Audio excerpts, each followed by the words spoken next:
stuck in limbo.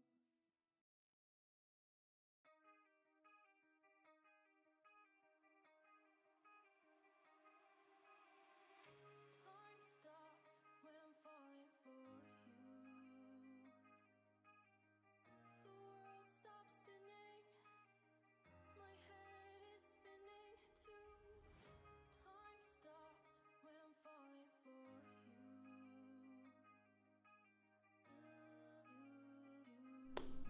Hey guys, thank you once again for joining my live stream today. My name is Jero Serrano and I developed a game engine called the Untold Engine. And today, what I want to show you is basically um, the conclusion of what we have been working on for the past 2 weeks, which basically is to implement a feature that will allow a character to go up and down the hill. Basically, I use array cast, I use an octree, I use several tests between array and cube, in this case array and AABB, also called axis align boundary box. And the other test that I use frequently is the array versus a triangle.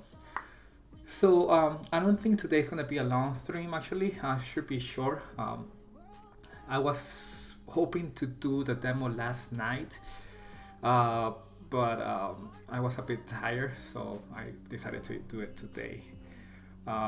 If you have any chance, you should go and check out the stream that I did last night because it was very educational. I showed how the octree works and how you can use array cast to do a proper intersection with the cube and the triangles and how to do it more efficiently. Alright, so I think what I'm going to do for the next 5 to 10 minutes, I'm going to give you a recap of how everything works, right? So then we can do the demo really quick.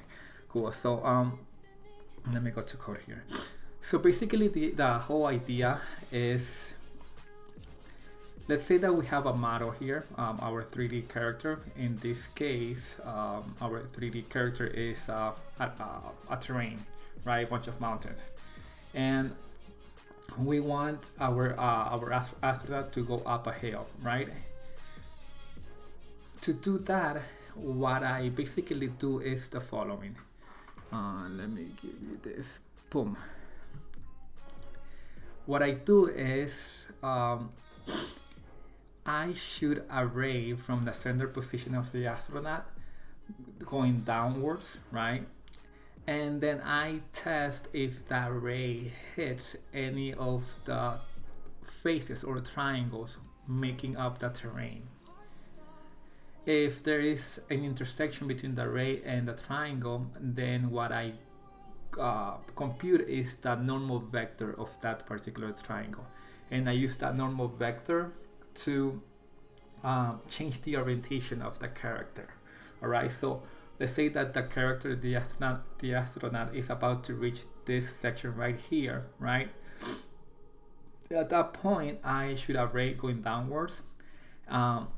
If there is an intersection, then what I do, I simply get that normal vector, which is the vector that's showing up right here. Then I use that normal vector and use that to change the orientation of the astronaut, right? So that's the whole idea, how you can make a character go up and down the hill. However, it's not as simple as that because eventually you're going to end up with an issue, which basically is related to inefficiency, right? Because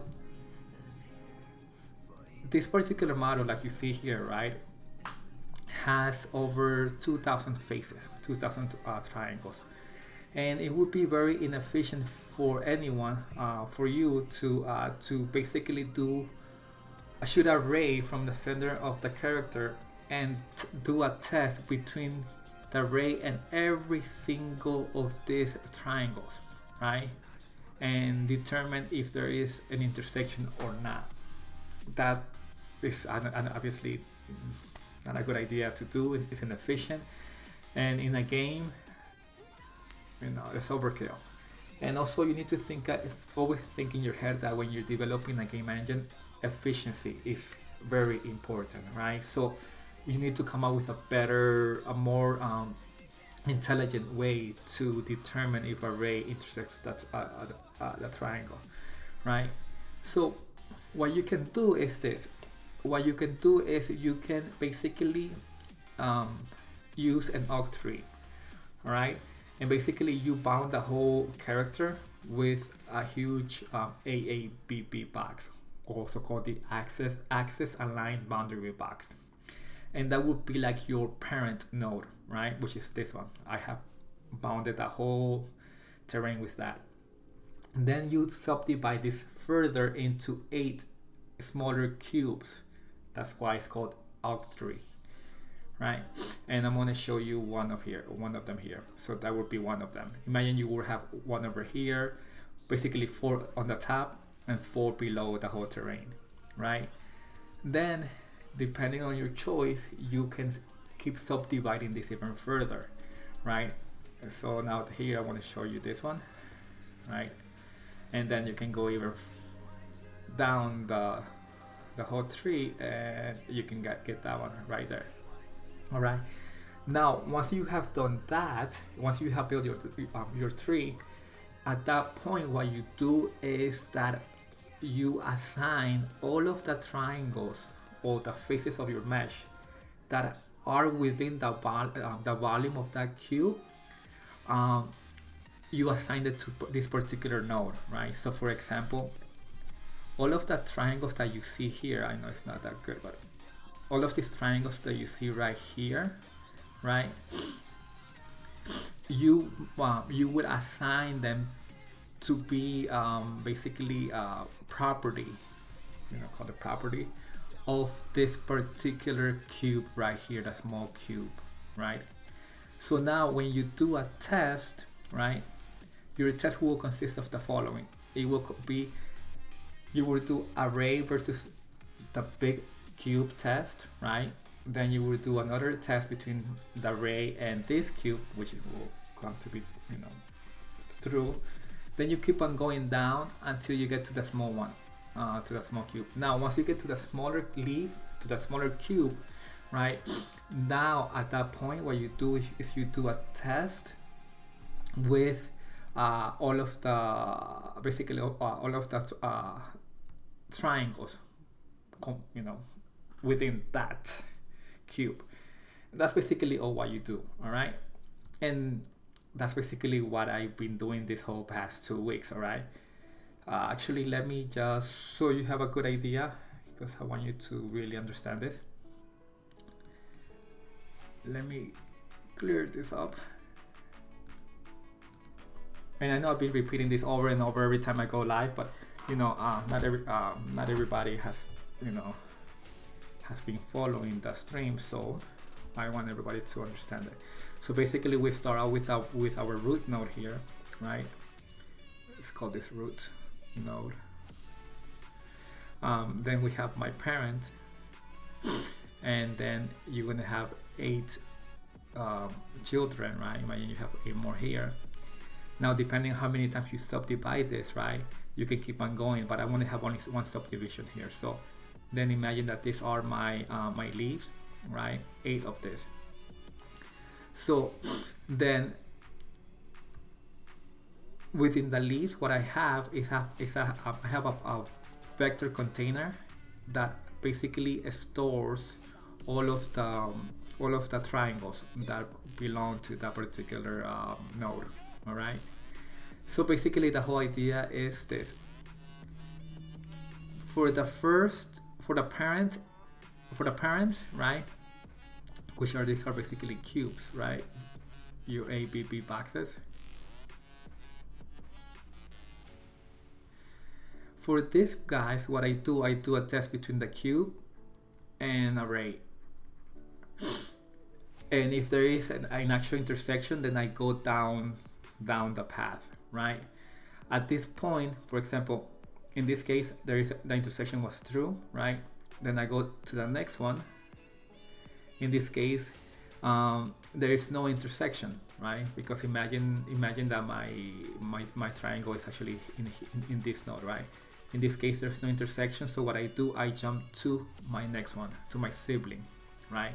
In here, I do another intersection between the array and the cube, and in this case, I say, oh yes, there is an intersection, right?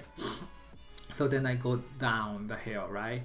And again, I do and then again, I do another test between the array and the cubes that are found here, right? And if there is an intersection, let's say there is an intersection here with this node, right? Here's my array, and there's an intersection. At this point, what I do, I retrieve all of the triangles that belong to the particular node. And here, in this point, in this instance, what I do a test between the triangle and the array. And that's it. That's all what I do. Once I have the triangle, well, I can get the normal vector of that triangle, and I can use that data to basically change the orientation of my character. So if my character is like this and it's going that way, and my vector is going this way, right? I basically have a vector like this, which I have, number one, I have an angle right there, and number two, I have an axis of rotation, because I can basically do a cross product between my n vector and my t, right? So if I do a cross product, I will get this, which would be the cross, and that would be my axis of rotation. So once I have an axis of rotation and have an angle, well, now I can change the orientation of my character. And that's basically the whole idea of how I do this, right? So last night, if you join my stream, you basically saw me doing the whole search, the whole test with a raycast and the octree, and I basically went down the whole tree right here until I was able to get to the triangle, do the test and everything. Now everything seems to be working. So now what I'm gonna do is do a test, do an actual test with the characters, all right?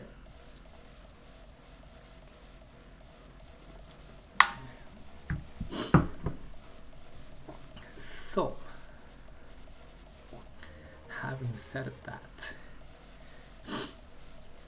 this is what I currently have. This guy right here, right? And we have my little character there. I have this terrain, bunch of trees right here. Right now, let's load up the character and the terrain, and let's see if that actually works. It's getting a little bit cold. Give me 1 second.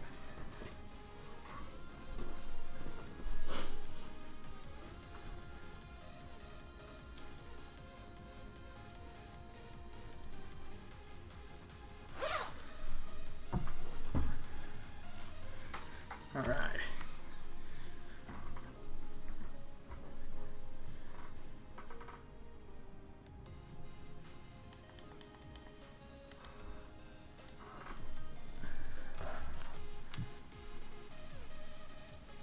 All right, so let's export this resources, and I'm gonna put us under this file. All right, so that was exported.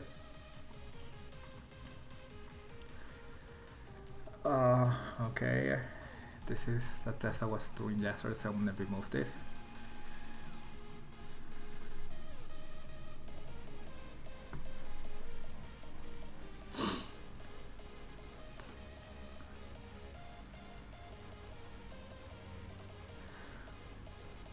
All right, so I'm gonna use the previous files that I had a week or so ago when I was doing my first brainstorming session, where I wanted to make sure if my idea of using an array and a triangle and a cube was going to actually work, right? I don't want to reinvent the wheel. So I have this class right here, astronaut, which I'm going to call back, declare here, right? So let me declare it here.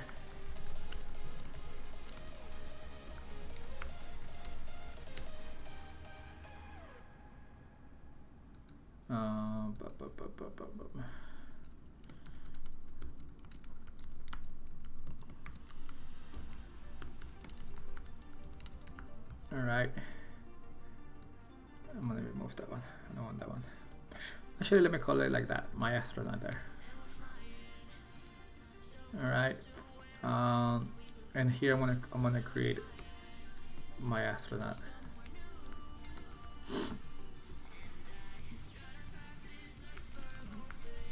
My astronaut equals new astronaut. And then if my astronaut init, basically here what I'm gonna need is my the name of the model and the Blender name. So the name of the model here, from what I can recall, is astronaut. So we're good there.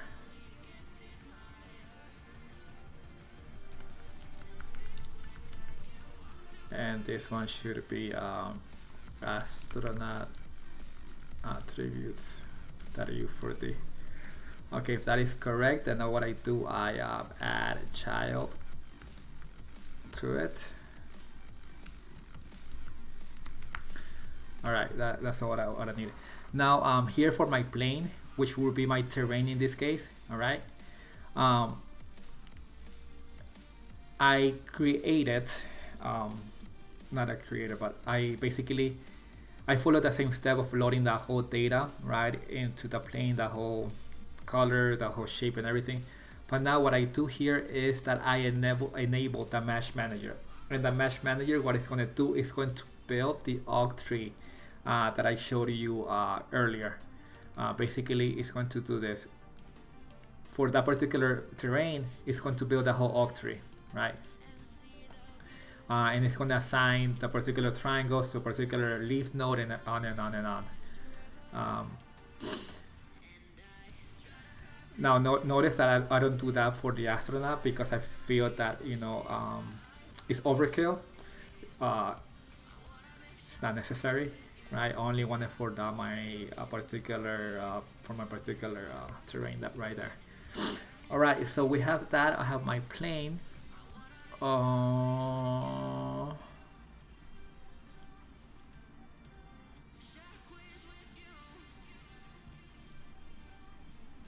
I think that the terrain is going to block my view. Yeah, so I'm gonna bring this up to 10. Hopefully I can see the whole thing.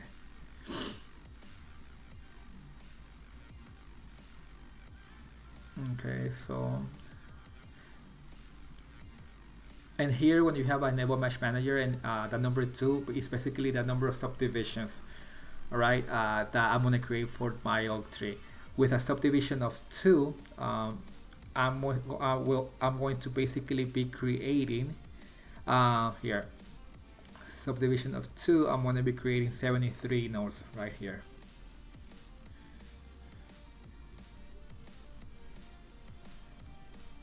That's weird.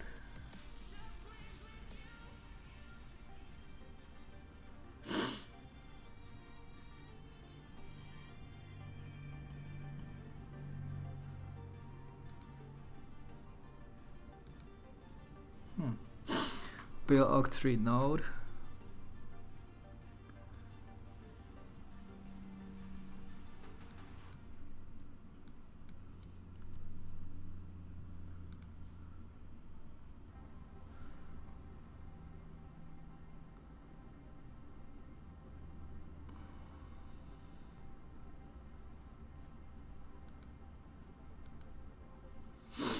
All right, I think I should fix it.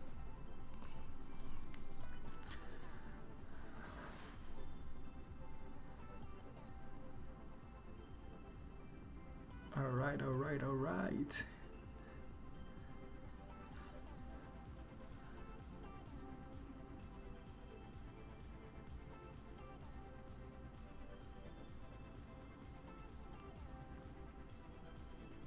I'm just waiting for it to build. It's taking a little bit of time. Alright, so after that we're good. Now what I'm going to do here under my game logic is that whenever I basically move my character, let me turn this on. So whenever I move my character, what I'm going to do here is I'm going to do a ray cast. Create a ray cast. Basically, I'm going to shoot down a ray going downwards every time I move, right? And from here, I'm going to provide the ray that I'm shooting down, the plane, and the hit triangle. And from here, I basically get the whole triangle and move it. I already did this in my previous stream, and I don't want to repeat myself, but I can actually give you a visual idea of what's going on after we get this working. All right.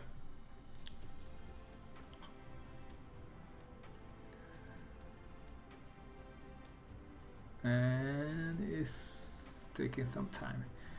Okay, in the meantime, let me connect my controller. Hope I'm not forgetting anything. But this should work.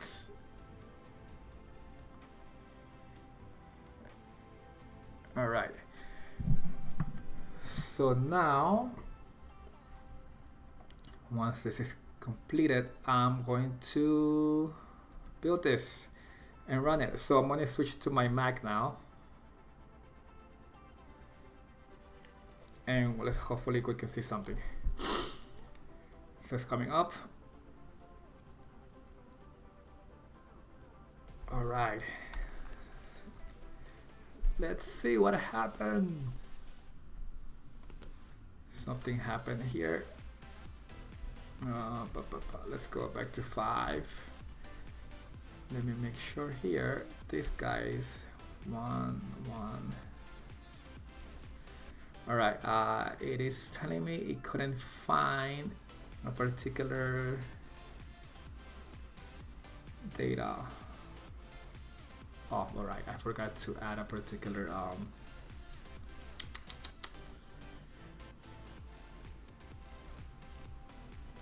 file that I need. So let me look it up.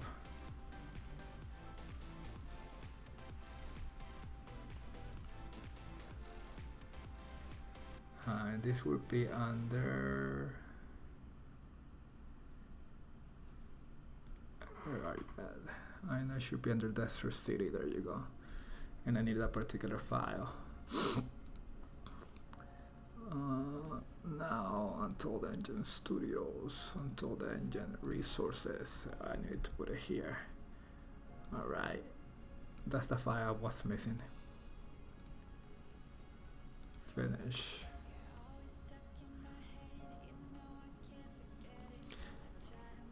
All right. Let's see how this runs out. Okay, I'm gonna move to my switch to my Mac right now.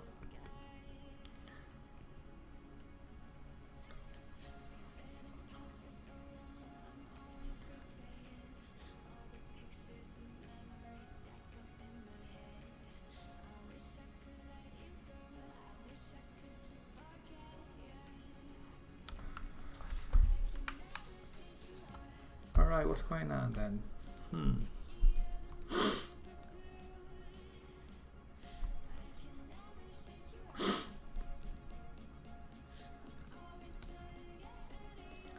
I have here this one.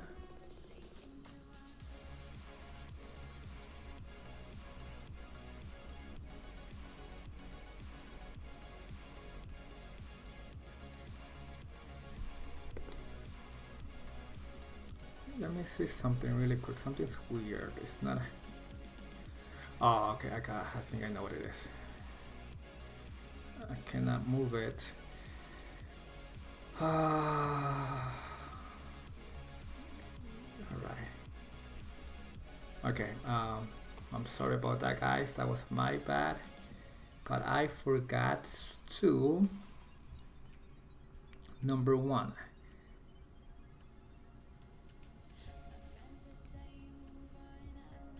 I forgot to add the texture for my astronaut.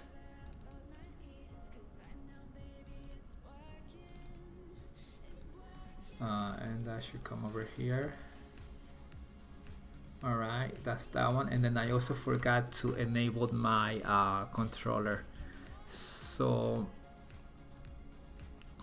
if I go over here, so here I basically you have the option to enable a gamepad controller or not. If we set to false, then you it will default to the keyboard and mouse. So here I'm gonna set it to true because that's what I want, right? All right, so that is that. Now what I think I should do, I should move this one back and move this one to 7 or something like that. All right.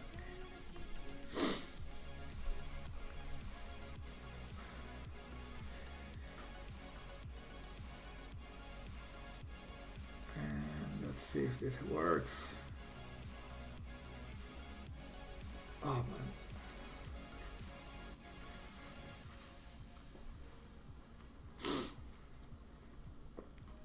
All right, so everything seems to be okay there, right? Everything got linked. Now I want to go over here to my Mac. I didn't enable my, okay, but basically, let's see if I go up. Let me see if I can go up on that end over there. There you go, nice. Goes up. All right. All right, there are some little things that I need to fix, but that's not related to this. What I'm gonna do is actually, number one, I want to enable shadows on the plane.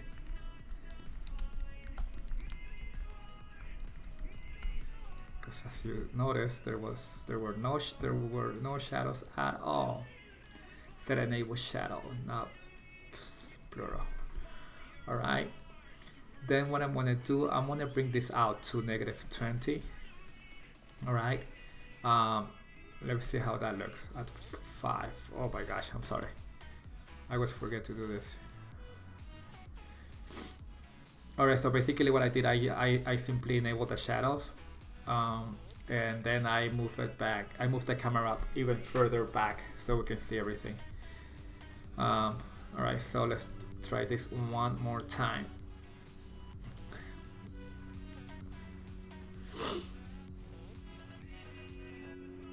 Actually, I should move the camera all the way back, right? So that way everything would look better.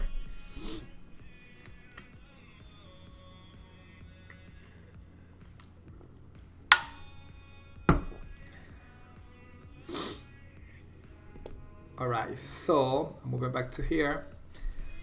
There's my camera. Uh-oh. Let's see if we can go up. There you go. Not quite how we want it, but the idea is there. All right, let's see if we can come over here.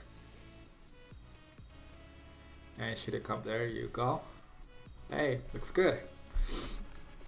To make this nicer, let's actually move the camera up even further. Oh no, why don't we move it to 10 and then this one to -25.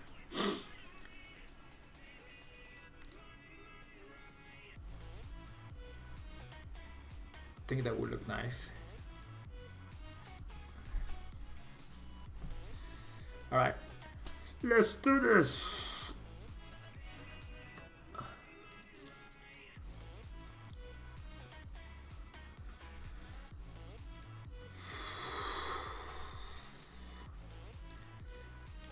Now, I was supposed to do this yesterday during my stream, but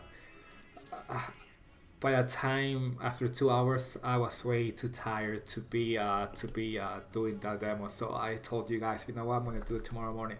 All right. So let's see, boy. Let's see. Can you go up or not? Boom. There you go. Look at that, boy. Now can you go down? Yep. There you go. Beautiful.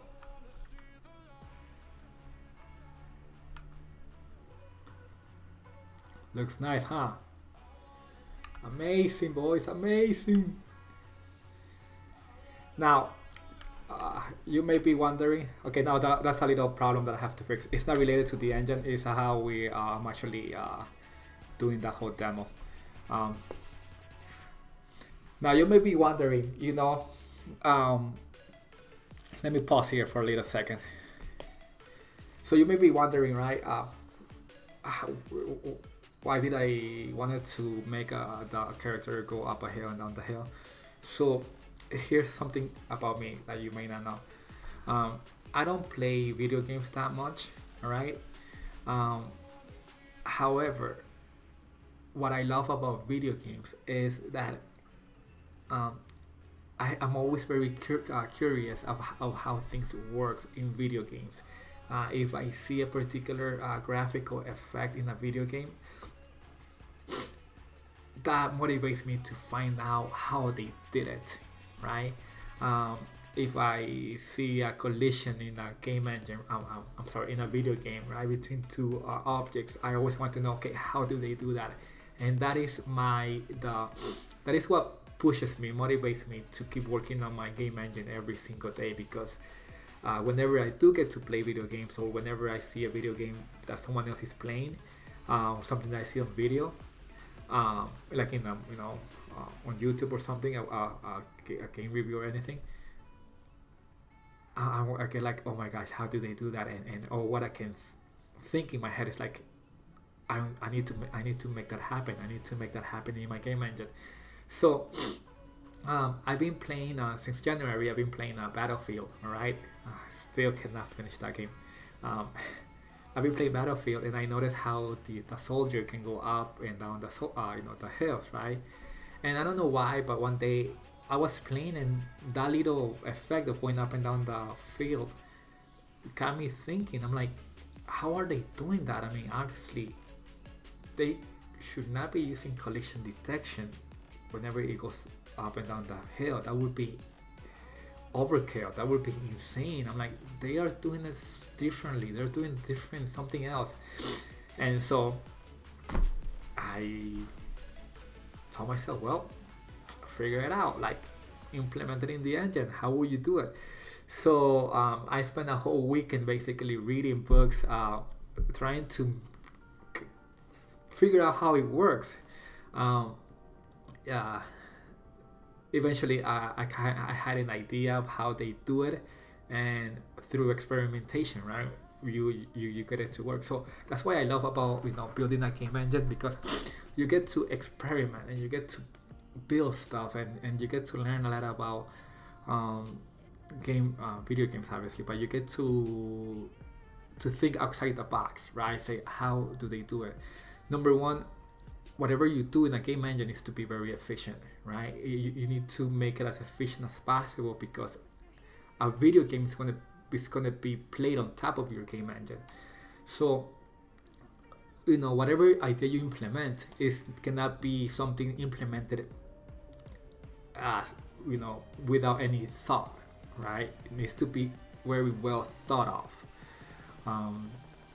And as a matter of fact, whenever I have to add a new class to the engine, like a new feature to the engine, you're not gonna believe this, but I think about it very, very thoroughly and for a long time. I'm very minimalistic, right? So I hate to basically, I hate to own too many things.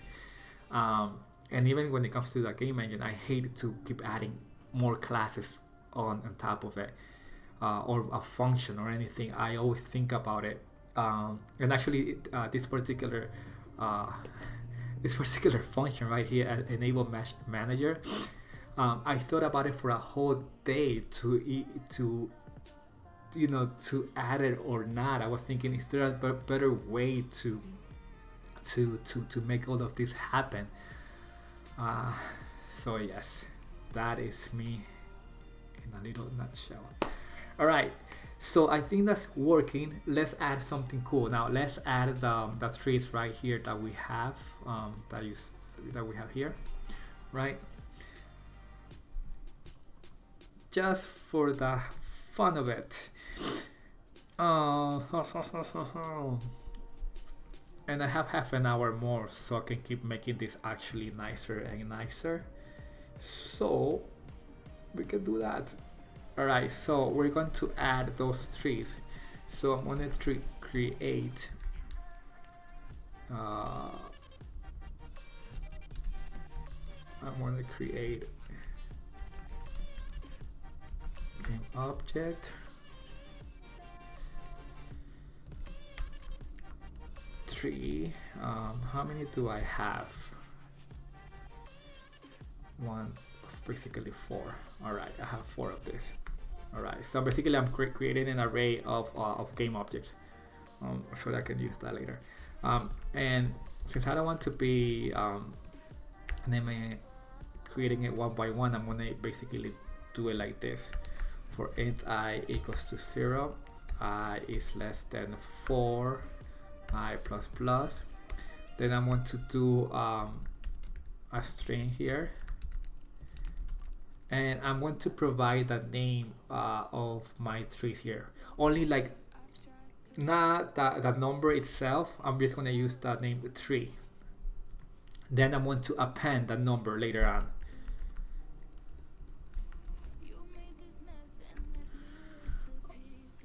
Alright, then I'm going to append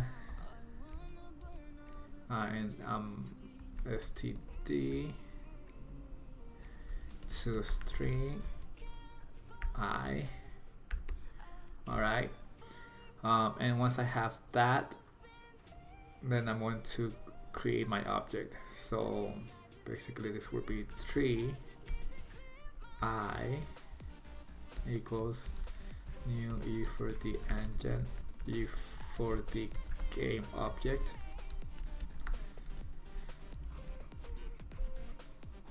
and for that I'm gonna do if. So right, so if tree I load model, right? Then for this one I'm gonna provide a name that c I always forget string, and then the file where this is located. So this would be astronaut attributes that u14. That's that. And once I have that, I'm going to enable my shadows. Set enable shadow, make it true. Then load my information. Load rendering information. So that will basically send all of the attributes and all the attributes and the colors and the whole textures that you see here to the GPU. And then I want to add this to my scene graph. So 3i, right? So that is that. And what is what I want to do here? I don't know if this is a good idea or not, and I do have like about 20 more minutes. But I was thinking, why don't we add some kind of white stuff here to my mountains? I don't know, just to make it look nicer, I guess. So let me do this, let me do that. Alright, now one of the things I was talking about yesterday also is that if you're going to develop a game engine, something that I recommend you to do, and believe me, this may not be so obvious, but taking the time to learn how to use a modeling software tools such as Blender will help you develop a game engine. it may not sound as if could be helpful, but believe me, uh, it teaches you a lot about computer graphics. Just the simple fact of playing around with all of this tool will give you a better understanding of how everything works. Um, I actually believe that it was once I started using Blender and learning how to use Blender that I was able to improve the game engine even further. Um, you know, game engine development is not only about programming; it's also about learning about art, um, and learning how the tools that are out there to create, that are used to develop games and everything like that. So I strongly recommend you to take some time to learn Blender. You don't have to become an expert. You don't have to become an artist, right? I myself, I don't know how to do these 3D models. I actually either buy them. I buy them. I go to this website.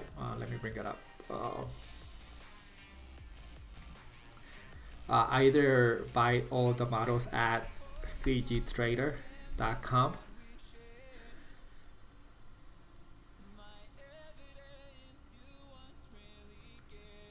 And let's say I want to buy some like I don't know, uh, an asset pack, right?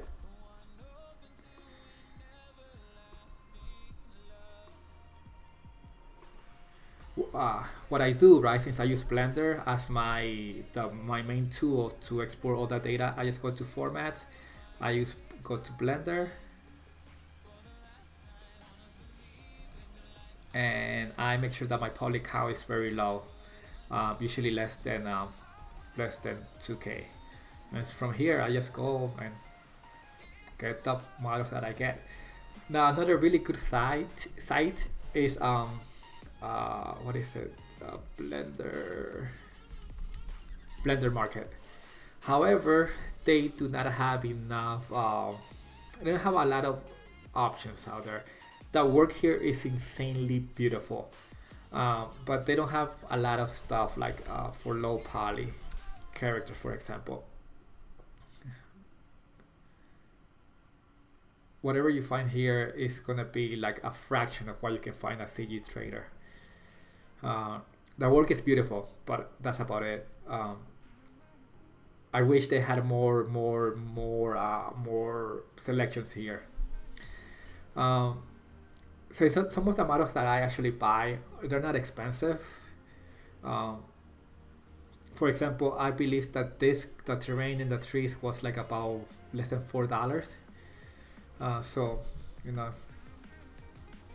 it's not a lot. Smart big grab. All right, so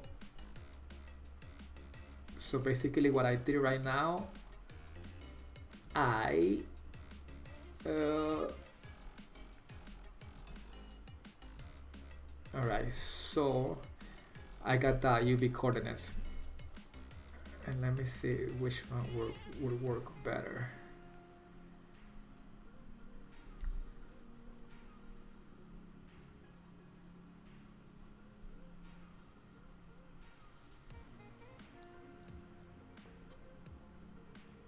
I think that would look nice.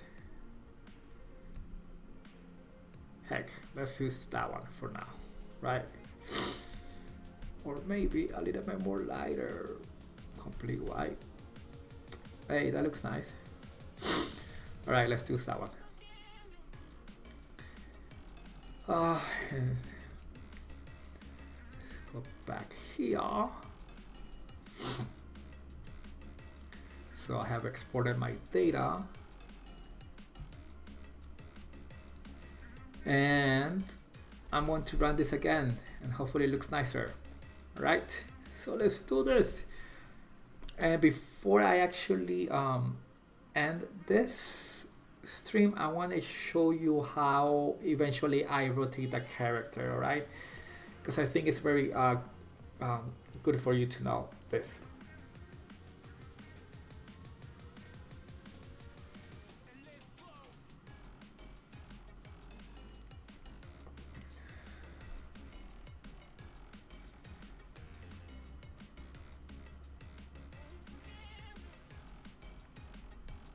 Oh, you know what? I don't think. Oh, I did it. Okay, cool. All right. So we have my character over there, right? Um, so let's go make him go up. Up, up, up, up, up. Nice. Rotate. Go here. Go back. See that? Beautiful. Now go up the other hill. Beautiful, boys. Beautiful. Man, this is freaking out amazing. All right. I love working on this, guys. No idea. All right. So, it's cool. This is cool. Now, before I forget, let me actually show you how I use the normal vector to actually rotate the character, right? Slope test. So once I have, the particular a triangle and everything, I know the vector, right? I know the normal vector of that particular triangle. What I do is a little trick, all right? I know that the direction of my character is going horizontally in the positive x direction, right? And I also know the position of my character, right? So what I do, I actually create a plane. Let me bring up the plane here and let me rotate this plane. Rotate it by around y by 90. All right. So remember that a plane, to create a plane, you need the normal vector and you need a distance from the origin, right? Well, I use the position of the character as my distance from the origin, which makes sense. And I use the direction of my character as the normal vector, all right? So what happens is that in this case right here, right, once I detect the normal vector from this triangle, which is right here, the one that you see right here, right, which is perpendicular, what I do is I compute another I'm sorry for that to happen. Yes, I'm sorry, that's how it is.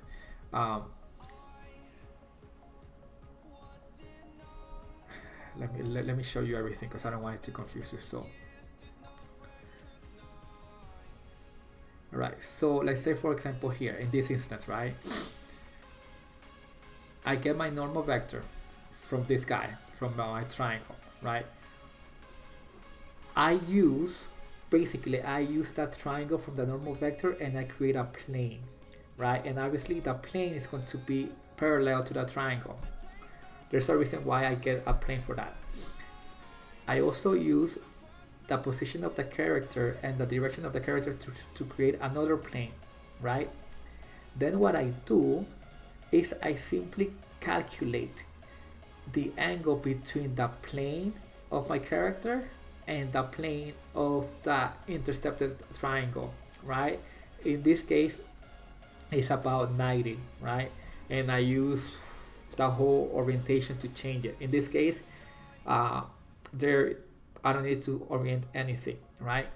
But eventually, when the character gets to here, right? Again, I compute a triangle parallel to the intercepted triangle, right?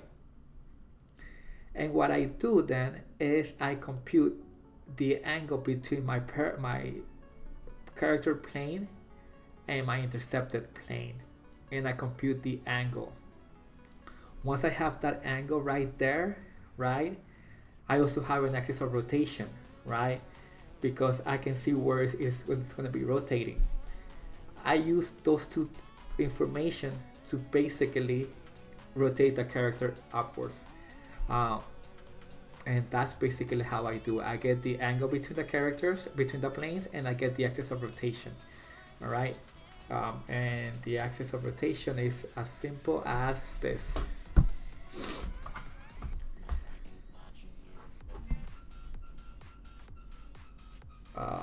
So my normal from the triangle, my direction of my character,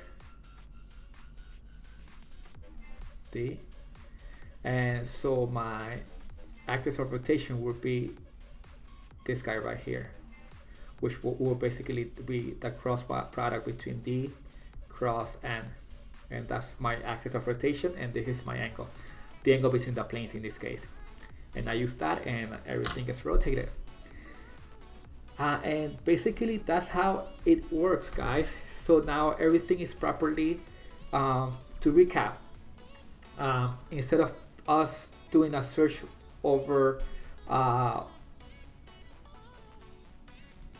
in this case, let's see how many triangles we have. So this guy has over almost 3,000 triangles, right? Because we use an octree, right? We are not doing a search on 3,000 triangles anymore, right? We are limiting the scope of a search to a certain area. In this case, we may be doing a search on over 200, less than 100, or probably, 50 triangles. So instead of doing it to over 2,000, the search is a lot smaller, a fraction basically, a small percentage of the whole thing. So that's basically how it works, guys. I build an octree around the whole terrain, and I keep subdividing it. Then I assign the triangles to a particular leaf node, and then I do my search on that octree using array and cube, and array and triangle, and eventually I get the normal of the intersected triangle, and I rotate the character. That's about it, guys. So it's already 8:12. I have to go to work. I see you tomorrow, guys. So thank you for joining in today. Take care.